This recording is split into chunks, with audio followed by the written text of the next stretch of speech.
Hello everybody, welcome to another episode of Construct Strategically, Jan's Dandy. Today I'm stoked to have Shaun Foster. Shaun Foster is a commercial manager working in Quantum and he's a sales expert. Let's hear from Shaun. Hey mate. Good to see you. Good to see you mate. Appreciate the invite. Oh mate, thank you so much for taking the time out to be here and thank you so much for all these lovely cock gifts. That's really cool. Appreciate it. No, that's all right, man. Yeah. Cool mate, tell us a bit more about yourself. What do you do? In the construction industry? Commercial manager for Quantum. Yep. We're a family business based out of Palmerston North. Mm-hmm. Just 20 years this year in business. Yep. So we are primarily a tile importer. Tile importer? Importer, porcelain tiles. Yep. And a couple of years ago we got into cork. Yep. Cork flooring, cork wall tiles as another category to ultimately separate ourselves from all our competitor tile importers. Yep. So been there 2.5 years and it's I love it. Yeah, cool. So how did you manage to get into sales? And how long have you been in sales? So you said you were in with your family business for a couple of years now? Yeah, 2.5 years with Quantum. Yeah. I've been in sales 19 years. Sure, long time. Very much. And I got into sales, I'm South Island born and bred. Yeah. And was living in Christchurch and was playing competitive sport at the time. Moved to Wellington and my branch manager at the time was my softball coach.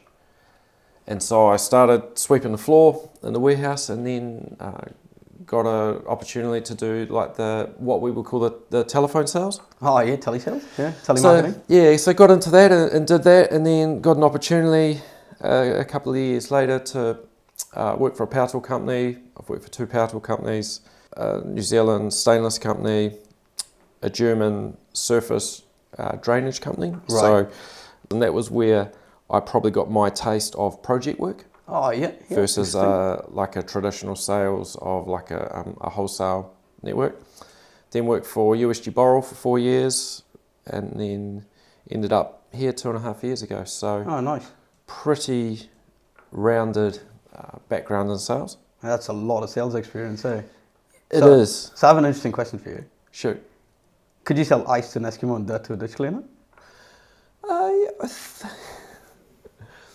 think so, yeah. Yeah, definitely. Yeah. I think it's like what we were talking about before.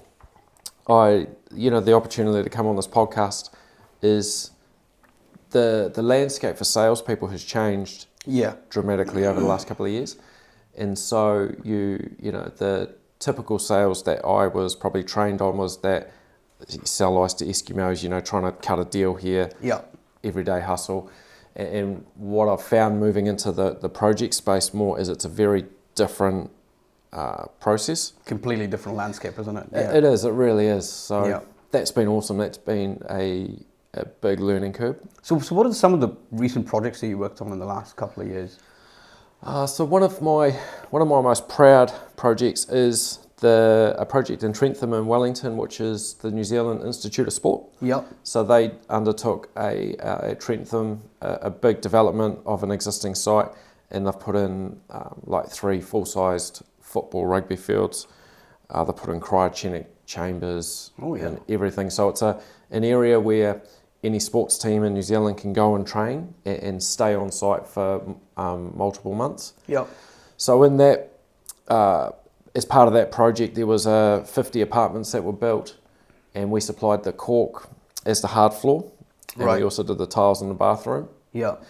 And that's been a really cool project for porcelain tiles. Porcelain tiles in the bathroom. In the bathroom, and then the cork as the hard floor was a really big accomplishment for us because the story of the development is about health and well-being. Yeah. And high performance athletes. Yeah. And having an accommodation where they stay that's very similar to what they have at home. Yeah. And so the opportunity to put cork in there from a health and well-being perspective, and it worked really well. So let's talk a bit more about this cork product of yours, Sure. which is really, really interesting, right? I don't think I've ever come across a cork tile or tiled floor.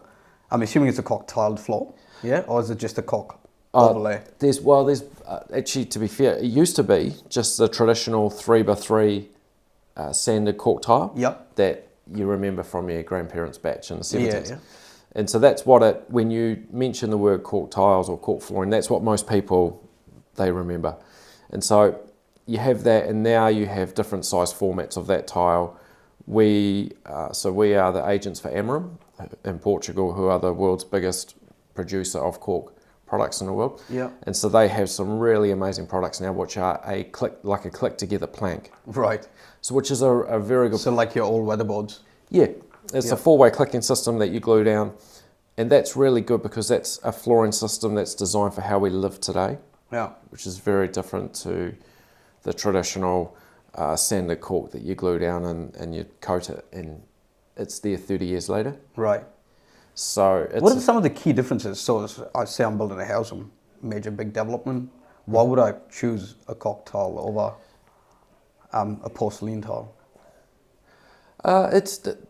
They both have different pros and cons for different scenarios. Like a cork floor is very good in the sense if you're wanting a warm product and it's soft underfoot. Yeah. And if that's what you're after, then that's a really good option for you. If you have stiff joints or sore joints from injuries, then cork floor is a really good option from that side of things. Right. One of the challenges with cork though is it's a natural product, so it will fade over time in direct sunlight. So that has been for us as a business, it's been quite a challenge educating people, especially in how we build in New Zealand. Like we love north facing houses. Oh, absolutely. More Heaps sunlight. of glazing. Yeah. We don't really have centrally heated homes. Yeah, we don't. So we have a lot of the temperature fluctuation, which can be troublesome. So that's an open conversation we have around cork. Tiles, on the other hand, to be honest, is a bulletproof floor. It's you put a tile down, it won't fade, it won't move. The trade-off with that is tiles can be quite unforgiving in terms of to live on them. But it'll be cold during the winter. Yeah, cold during the winter. You can underfloor heat them, which makes it a really good option. So it simply comes down to with power prices these days. Oh yeah, I wouldn't be underfloor heating anything, mate. yeah, there could be an option. Yeah. To look for other products, but it's. But is the cork product more sustainable? Well, cork is a natural product. As a natural product is exceptionally sustainable. It's the bark off the tree, so it is one of the most sustainable products in the world. And I always, when I talk to clients about it, will always go, if the client isn't connected to the green, to the sustainability part of the story, it's not really the right product for them. Right. Because you've got to really love cork, you have to appreciate it for what it is and the process from the harvesting all the way through the production to the finished result. And so we often say to a lot of clients or people that are interested, it's like, if it ticks all the boxes from the green aspect for you, then it's definitely a product that you should consider. Yeah. But if these other markers aren't that important to you, then it's not the right product. Yeah. So we have to be quite specific in our conversation. Yeah. Is it very different from a timber floor or a bamboo floor or an engineered floor? They're all different in their own ways. Yeah. Probably the biggest difference with a cork floor amongst all the other floors is aesthetics. The look of the cork. The way it looks, the way it feels. Yeah. The look of the cork veneer is really different. Yeah. And I always say to people that you love it or you hate it. Yeah. There's no in between. Yeah. So but it can look awesome in the right environment, and it is a very challenging product for designers to work with. Yeah. So going through the architectural process of. Most definitely. Yeah. All right, let's talk a little bit about how you've been going about selling this product within the New Zealand industry and some of the challenges you're faced with. In relation to cork? Not just in relation to cork. Building products. In building products, in your job as a sales professional. Yeah. I mean, cork is a beautiful product and it's great, but I'm sure you have challenges selling or get procuring work for Quantum? Yeah, the construction industry now, from a product supply standpoint, Yeah. is really challenging. I think that as Kiwis, before 2020, we didn't realise how good we had it in terms of the ability to just go and get a product. Yeah. And so that I look at how we manage our project work now, and our conversations are so much, we're talking so much earlier and further ahead in terms of supply than we ever have. Where we would used to bring a product in from Europe, and you're talking about standard core lines for tiles, it used to be a 12 to 14 week sort of, you place your purchase order with the factory, and that was your timing to end up in New Zealand. At some stage it blew out to over 6 months. Sure. And even now, when we are talking to clients about larger developments, we are talking in around about 6 months as a starting point. Just a lead time From when the order's placed. Yeah, from when they place it. Yeah. So if you work back and the key problem is it shipment? Is it procuring the material overseas? Where's the bottleneck? Is it custom clearance? Is it land transport? I think shipping was an obvious one. The shipping prices have gone up, yes. Right. Yeah, that's definitely not helping the situation. That doesn't help anybody. No. That was one part of it. I remember in the early stages of 2020 when things started to change, and that was the first thing that I noticed was the shipping timelines were starting to creep out a bit. Now you have different factors coming into play in different parts of the world. So like with our tiles, most of our product either comes out of Italy or it comes out of China, and we run two separate sort of programs, if you may. And the Italian product is facing different challenges around like clay shortages, energy surcharges. Right. And the Chinese market is having similar challenges in a way, but slightly different. Yep. And they are, they're both a little bit sort of fluid. Yeah. Like when we first went into 2020, the Chinese market was the one that was a little bit bumpy and it was all over the place, and that was where we were like, okay, we've really got to be a lot more mindful of what's going on in future planning, and the Europe part of it was solid all the way through. And now with the way factors have changed, that they're both a little bit moving around, so that makes it quite challenging. But that being said, though, it's actually created, though, I feel, some really good opportunities.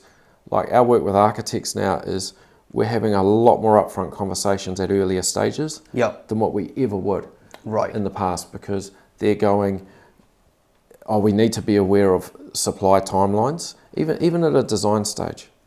And that never used to really happen. Well, as a planner, I can tell you that's true. It never used to happen, but the emphasis on procurement these days is huge. With gyps shortages, timber prices going through the roof, with scaffold labor shortages, you name it. It's like there's massive skill shortages and product shortages all over New Zealand, and all that means is one thing, right? The cost of building is just gonna keep going up and up and up. Yeah. That's literally what that means, and I can see coming from a mile away that the cost of building a building is going to go up quite significantly. And, what do we do? I mean, how do we stabilize things? I'm not sure. I don't have the answer to that question. No, but you don't. Sorry, I was just spitballing my thought about it. No, you're okay. I do wonder though. Like a lot of my conversations that have been really successful, particularly with large-scale developers, has been the ability to be very upfront and honest and transparent at early stages. And I look at it and I think, and part of this I feel is probably some of the biggest learnings I've taken out of this is the shift into more project work. Yeah, you did mention that. Yeah, how's that challenging for you? What's different about project work? Why is that different to the work you used to do? Is it getting access to architects? Is it what's? It's a bit of everything. Yeah. So the traditional, if you were to sort of break a sales role into kind of a couple of categories, is your traditional sales role is normally a merchant-based relationship. And so you have a group of wholesalers that you work with, you look after them, and you manage and take care of their day-to-day requirements. And so you're going with like an inside that they have, you know, key markers that they want to hit, so that you're delivered in time, on full, and all those markers. When you shift into the project sphere, it's a very different conversation, and like we were talking about before, that wider holistic conversation. So I'm reading a book at the moment around property development and all of the due diligence. So if I was to do a development for myself, this book goes through and marks out all of the steps and all the processes that you need to do. Now, I have another option for you. Pardon me? I have another option for you. Call me. You don't need to read a book. Well, I'll be a planner. Yeah, totally. Get it? And Yeah. No, it is a very complicated process. It is. Right from acquiring a resource consent to then how you get your 2 to 3's process, 2 to 4C's process, to just the paperwork side of things is really, really complex before you even put a spade in the ground, right up to building consents. It's been exactly that, and I have no desire to do any property development at all. Yeah.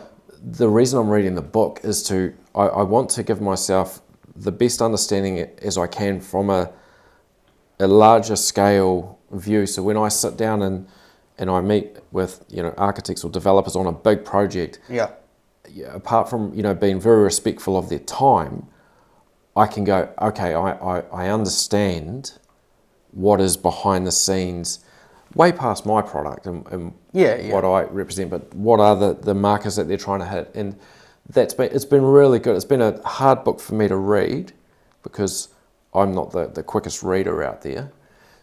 But what I find is as I'm having these conversations with clients, I'm recognising signals and markers that they're working towards along the way. Yeah. And so for me, that's applying for a resource consent will be a big one. Then applying for building consent. Yeah. Then applying for your EPAs, engineering plans. That would be another big one. Yeah. It's, you're right. It's just those key milestones along the way. It is. Yeah. But it's not easy by any means, I'll tell you that much. It's time consuming. That's the challenging aspect, Yeah. As an architect, you'd be working on, I think, 4 or 5 different jobs at the same time. You're going, no idea what job that status is at, and just progressing all of it to different stages. Yeah. And all you're trying to do is get a spade in the ground. Yeah, and that's the really interesting part of the process I find quite fascinating now is understanding the build up of all of the work till you hit the spade in the ground, and then from there it's, as it is with before all this, it's the program, is to build forward. And so we've got a client at the moment that's in the process of wanting to build a show suite for a development, and they need to have the show suite completed by around about February sometime. Yep. But talking to the development manager, you're now understanding, going, and you're hearing through the conversation that turning the spade is the one thing. Now the pressure comes on. Yeah. To now build. Yeah. Which brings its own challenges, as we spoke about earlier. Yeah, for sure. Yeah, I mean, it's quite interesting, man. So, where do you see digitalization helping you with your job as part of the sales process? If you're technology as a whole. Technology for salespeople has been great for me personally. Yeah. Like the ability to have this podcast, LinkedIn.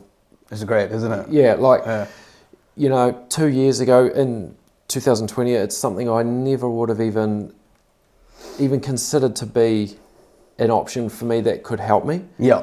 And a podcast and the whole LinkedIn. It's been marketing. door opening for me. Like LinkedIn in itself has changed, in a way, has completely changed how I do my role. Yeah, that's cool. It's great, and it's allowing me to generate conversation through content, and that when you are engaging in a conversation, that both parties are equally invested in the conversation. Yeah. Because it's come from your content. And it's like when you post something when you're sleeping at night time, your profile it's working. Oh yeah. It's working for you 24/7. Absolutely, yeah. So Yeah, I think I signed up with Stan about a year ago. Yeah. And the team have been putting out a post every working day for the last 1 year and 3 months, I think. Yeah. Something like that, give or take, I think. Yeah, every day. And it's been great. Like I walk into a meeting and all they talk about is my LinkedIn. So now all they talk about is like, oh, Andy, you got to do more work and do less recordings of your of your podcast. I'm like, what? It's great. It's great. It tells me people are engaging with the content. Yeah. Yeah, and that's a big thing. Like what we were talking about before about the traditional form of sales used to be a push format where Yep. you were pushing features and benefits to people, and almost like you're forcing people to buy something. Whereas with technology coming into play now, and your clients and the buyers' ability to access so much information without a salesperson, Yeah. you really have to almost flip that on its head, and it's about, like we spoke about, putting content out there Yeah. that will lure your client base of that, you know, who you want to work with. And that is that's a really interesting concept, because there will come a time when salespeople, and it's probably happening now, really have to start fighting for their roles because of technology. Right. Because when you think about people's time now, it feels like everyone is just under the pump even more than what we were 2 or 3 years ago. Yeah. So I know for me, I'm probably the most aware of other people's time and the value of their time than what I've ever been throughout my sales career. And so I won't make either a phone call or a text or an email to any client and just go, oh, hey, how you doing? I'm just checking up. Yeah. There will always be a meaning behind it, because you're aware of just people are just under the pump. Yep. A crunch for time. For time. So if I was a salesperson, what should I be doing to evolve from the traditional sales process? I think you have to, like anyone in your role, you have to understand what your why is. Yeah. And for me, that's taken a long time for me to probably get to a point where I have a pretty sound understanding of what my why is. Yeah. And what I would also say as well is personal development. Like, I was very late to doing more personal development for yourself. I've probably only really got stuck into it in about the last 6 or 7 years. Yeah. And ramped it up as that's gone. But you just got to adopt technology. Yeah. You know, the LinkedIn, the TikTok. Yeah. And TikToks for sure. Yeah, I haven't got there yet. No, me neither, right? Me neither. Slowly. Yeah. Step change. Let's get there slowly. But no, it's cool. It's cool. Great you have that vision. Yeah. You know? Because traditionally it was picking up the phone, calling people. Now it's social media. The way we consume information's completely changing now, isn't it? It is, and you have to also, and I always put myself in the shoes of other people, obviously someone like yourself, or an architect, or a developer, or a designer, and you sit there and you go, you're working your day, you're punching out your job, and you would be getting hounded by people just left, right and centre, trying to just sell something. Yeah. And so my thoughts behind that is, it's like, well, what you should be doing as a salesperson is your approach needs to be different to everyone else. Yeah. So then you are remembered, and then however that is. Yeah. And then from there, then that's how it's the person that stands out in the crowd of a 100. Yeah, for sure, man. I actually have a really interesting story about somebody trying to sell me something. Go on. So I had this company call me. I can't remember the name of the company now. They called me up and they said, "Hey, I'm gonna let's have a meeting." And they said, "We'll give you a list of a database full of names and emails and project names, Right. of potential upcoming jobs with the key contacts, so you can contact them." And I said, "Oh yeah, that's quite interesting." I don't think I was in two minds about it, but I was like, "Oh, I'll take the meeting." And they walked me through the process of how I'd get access to this platform, which is a massive database of everything. It's constantly updated. And I was just sitting down there, I was thinking, okay, how much is this going to cost me? And it was a huge number. But yeah, it was a huge number. And I said, okay, so you're going to give me a list of names to call, whereas I've actually signed up with the attention seekers who manage my LinkedIn for me, and they put my belief system out there, all right? And the relevant people will get in touch with me eventually. Why am I chasing after leads on cold calls, but I pay ludicrous amounts of money to get access to that database where I put my belief system out there and people remember me on a platform? Yeah, it's just an interesting story for me. I was just sitting down there thinking, I was like, goddamn. And I cut the call there and I said, guys, this is not my my jam. I'm good. I'm sorted. Yeah. That is awesome to hear in one way. Yeah. Because that is a traditional form of sales. Yeah. It's also, I look at that and just go, it just almost, yeah, there's so much about that I personally would just go, it just doesn't work for me. Yeah. And maybe 10, 15 years ago, I would have gone, oh, okay, this is what I need to do. Yeah. But it's just, it's evolved so much further past that, where you're talking about your belief, your values, and that's where I speak about, what is your why? Yeah, what is your why? And absolutely. For me, one of my biggest learnings recently was the power in saying no and walking away from work.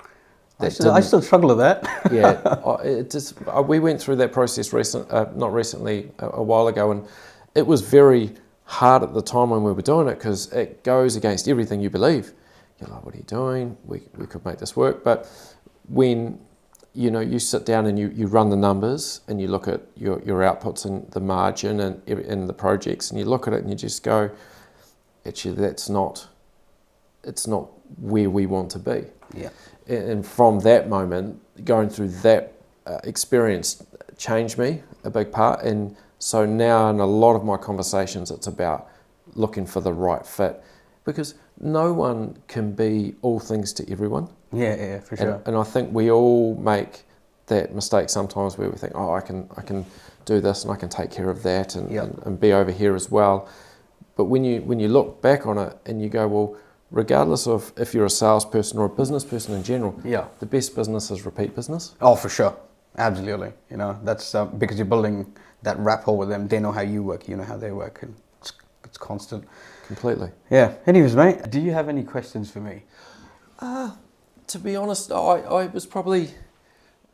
was interested to learn a little bit more about the planning aspect. Oh, yeah? Because that's something I look at the development part of the business that we're doing now, and for me is trying to understand how that really works. And because I feel if you have a greater understanding of that scenario, then you can sit and you can go, well, okay, I know what's going on more in the project, and it takes out the grey areas. Yeah. Because the grey areas is something I struggle with. Yeah. A little bit sometimes. If we take tiles, for argument's sake, in a big development, it's a tiny percentage of the build cost or the fit out cost. The what? Sorry? The tiling. Tiles. Yeah. So but it's also the most complex part, where they want X number of resources all at the same time. Yeah, and then you get to the end of the project, and that's where the money's drying up. Yeah. And so that's another part, but it's probably trying to understand, like, you get these programs out of the developers, but it's trying to, there's always a bit of, and maybe there's always just going to be a grey area. Yeah, programs aren't written very well in New Zealand, to truth be told. That's why I have a planning company. Yeah. Are you still recording? We're still going. If you want to, you can. That's awesome.